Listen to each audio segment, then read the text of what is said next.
በምዕራብ ሸዋ አምቦ ልዩ ስሙ አራዳ ተወልዶ አደገ።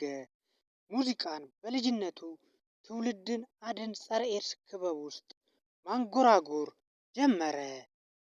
ከልጅነት ፍቅረኛው ጋር ፋንቱ ደምሶ ጋር ጥሩ የፍቅር ጊዜ በማሳለፍ 3 ልጆችን አፈራ። ሰኚ ሞቲ የሚለው የሙዚቃ አልበሙ በመላው ኢትዮጵያ ዘንድ በሰፊው እንዲደርስ አድርጎታል። ዋይ ኬኛ፣ ማሳንገማ ለፈንባቱ፣ ማለንጅራ የሚሉትን ሙዚቃዎችን በመላው ዓለም እየተዘዋወረ ለአድማጭ ተመልካቾች አድርሷል። ማልመሊሳ የሚል ተወዳጅ የሙዚቃ አልበምም ለቋል። ዓለምን ራሴን እስከሚያዞረኝ ድረስ ዞር ያለው ይላል። ከምነው ሸዋ ኢንተርቴንመንት ጋር በጦርነትና በድርቅ ለተፈናቀሉት የበጎ አድራጎት ስራ በተለያዩ የውጭ ዓለም እየተዘዋወረ ሰርቷል።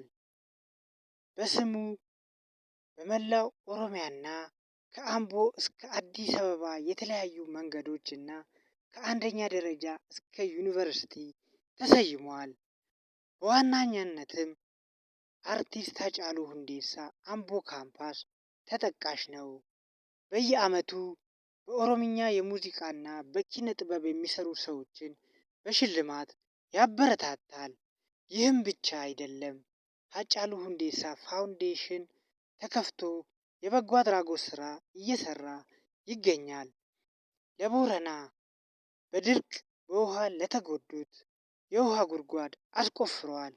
በትውልድ አካባቢው ከመስቀል 1 ሳምንት በስሙ ሩጫ እያካሄደ ለአቅመ ደካሞችና አቅም ለሌላቸው ልጆች የትምህርት ቤት ቁሳቁስና የበጎ አድራጎት ድጋፍ ያደርጋል። ይህንና የትም ያልተሰሙ የአርቲስት ሃጫሉ ሁንዴሳን ታሪክ በብላክማን ዩቲዩብ ቻናል ይመልከቱ። ጀግና ይወለዳል እንጂ አይሞትም።